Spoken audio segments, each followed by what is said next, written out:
ایک شخص درخت کے نیچے سویا ہوا تھا۔ اچانک اس نے دیکھا کہ ایک بچھو اس کی طرف آ رہا ہے تو وہ تھوڑا پیچھے ہٹ گیا۔ بچھو اس کے پاس سے ایسے گزرا جیسے وہ کسی کام سے جا رہا ہو۔ اس نے سوچا عجیب بات ہے کہ مجھے کچھ کہے بغیر یہ بچھو آگے کیسے چلا گیا ہے۔ اس نے بچھو کا پیچھا کرنا شروع کر دیا۔ آگے گیا تو دریا آ گیا۔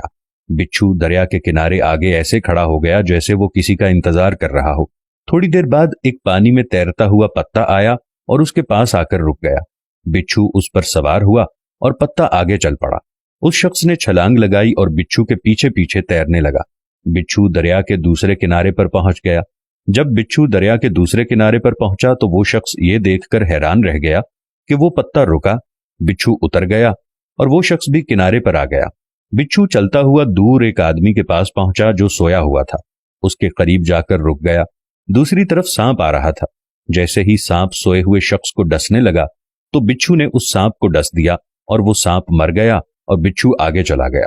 وہ شخص جو بچھو کے پیچھے پیچھے یہاں تک پہنچا تھا، اس نے سوئے ہوئے آدمی کے پاؤں پکڑ لیے۔ وہ جاگ گیا تو اسے کہنے لگا، آپ تو بہت بڑے بزرگ ہیں۔ اس نے پوچھا کیوں، کیا ہوا؟ اس نے اسے سارا واقعہ سنایا۔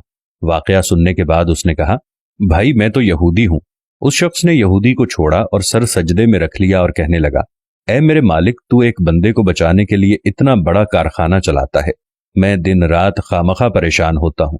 تو میرے بارے میں اس سے بھی بہتر کر رہا ہوگا۔ اگر ہماری آنکھیں کھول دی جائیں کہ اللہ ہمارے ساتھ کیا معاملہ کر رہا ہے اور کہاں کہاں سے ہماری مدد کر رہا ہے تو ہم کبھی سر سجدے سے بھی نہ اٹھائیں۔ اے بندے، تو کیوں پریشان ہے؟ تیری تقدیر میں جو لکھ دیا گیا ہے تو اس پر راضی رہ۔ تیرا رب بہت بہتر فیصلہ کرنے والا ہے۔ بتا دو میری مصیبتوں کو میرا اللہ کتنا بڑا ہے۔ جو مجھ پر مصیبت پہنچی ہے اس میں بھی میرا ہی بھلا ہے۔ اے بندہ خدا، تجھے کیا معلوم کہ تیرے اوپر کس کس طرح کی مصیبت آنے والی ہے، تیرے اوپر کس کس طرح کی آزمائش آنے والی ہے۔ ارے اے بندہ خدا، تجھے ان سب آزمائشوں سے، پریشانیوں سے روکنے والا، تجھے ان سے ہٹانے والا، تجھے ان سے بچانے والا، تجھے ان سے دور کرنے والا صرف ایک اللہ ہی تو ہے۔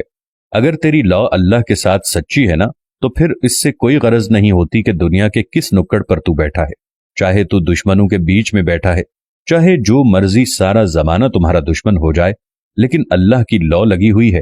وہ اللہ ایسے ہی تمہارے لیے سبب پیدا کر دے گا کہ جیسے ابھی ایک بچھو کو سبب بنا کر اس نے اس شخص کو بچا لیا۔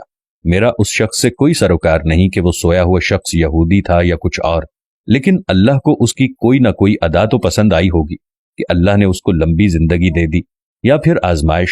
دوسرا طریقہ یہ ہو سکتا ہے کہ ابھی اللہ ان لوگوں کی آزمائش چاہ رہا ہے اور ان کو لمبی زندگی دے رہا ہے۔